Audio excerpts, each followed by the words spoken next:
హరే కృష్ణ. మనం ఇప్పుడు ఒక చిన్ని కథ చెప్పుకుందామా. విహంగపుర రాజ్యంలో విచిత్రవర్మ అని ఒక రాజు ఉన్నాడు. ఆ రాజు పేరుకు తగినట్టే ఎంతో విచిత్రమైనటువంటి వాడు. ఈ రాజుకు విచిత్రమైనటువంటి పక్షులు తన ఉద్యానవనంలో పెంచుకోవడం అంటే చాలా ఇష్టం. ఎన్నో గంటలు ఆ ఉద్యానవనంలోనే గడుపుతూ ఉండేవాడు. దూర దూర ప్రాంతాల నుండి అందమైనటువంటి పక్షులు రాజుకి బహుకరించి కానుకలను పొందేవారు. ఒకరోజు ఒక దూర ప్రాంతం నుండి ఒక వ్యక్తి ఒక విచిత్రమైనటువంటి హంసను కానుకగా తీసుకువచ్చాడు. విచిత్రం ఏమిటంటే ఆ హంసకు 2 తలలు ఉన్నాయి.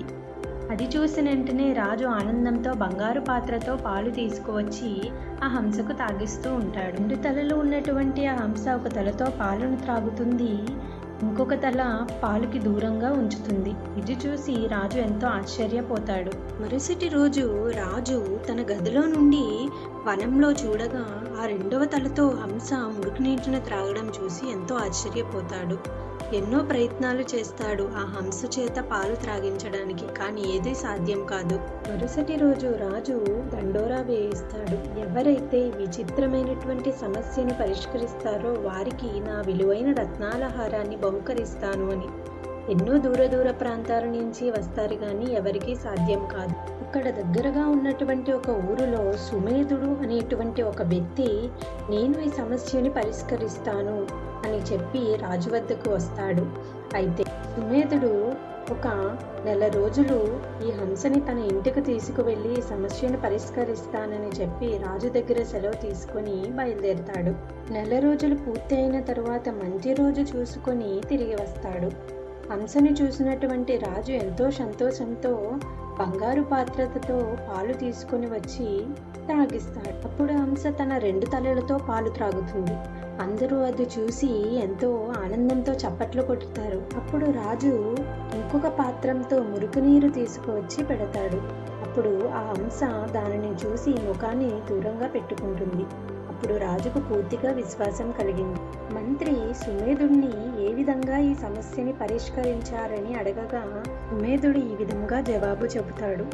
మొదటి రోజు హంస మురుగునీరును త్రాగడానికి యత్నించినప్పుడు నేను ఒక కర్రతో దాని తల మీద కొట్టాను.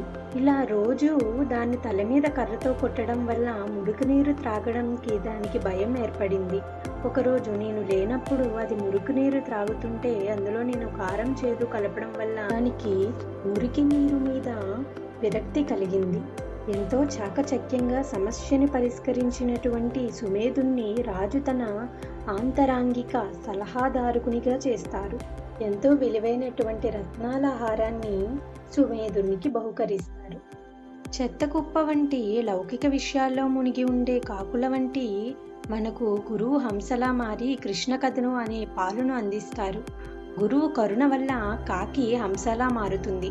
ఈ కథలో కూడా రాజు పక్షుల్ని బంధించకుండా తన ఉద్యానవనంలో ఆహ్లాదకరమైనటువంటి జీవితాన్ని అందించాడో, గురువు కూడా మన జీవితంలో భక్తి అనేటువంటి ఆహ్లాదకరమైన జీవితాన్ని ప్రసాదిస్తారు. భగవద్గీత 6వ అధ్యాయంలో ఉద్ధరేదాత్మనాత్మానం ఆత్మానం అవసాదయేత్ ఆత్మయ్యవయాత్మనో బంధుర్ ఆత్మైవరిపురాత్మనః అని చెప్పారు. అంటే మన మనస్సును నియంత్రించి మంచి మార్గంలో నడిపితే అదే మనకు మిత్రునిగా మారుతుంది. మనస్సును చెడు ఆలోచనలో చెడు అలవాట్లలో వదిలేస్తే అది మనకి శత్రువుగా మారుతుంది. మనస్సును జయించిన వాడు జీవితాన్ని జయిస్తాడు. Thanks for watching. For more videos please do like, share, subscribe. Hare Krishna.